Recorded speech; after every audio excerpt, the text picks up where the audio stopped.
ভাই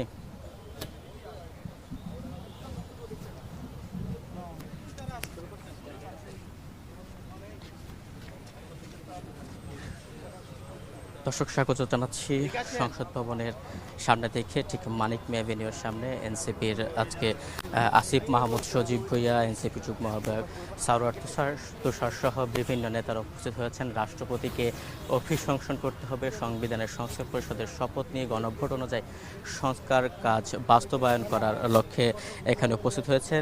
জুলাই আন্দোলন এবং জুলাই সনদ বাস্তবায়ন এবং জুলাই সনদের ভিত্তিতে যে কার্যক্রমগুলো বলার কথা সেগুলো বাস্তবায়নের দাবিতে মূলত এনসিপি নেতা এবং জুলাই যোদ্ধারা এখানে উপস্থিত হয়েছেন।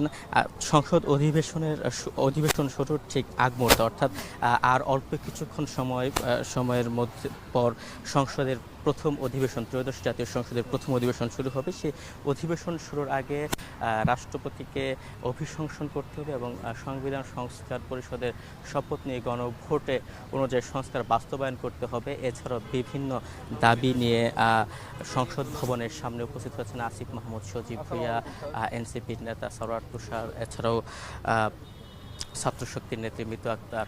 এরা সংসদ ভবনের সামনে চলে এসে আপনাদেরকে সরাসরি দেখানোর চেষ্টা করছি ত্রয়োদশ জাতীয় সংসদের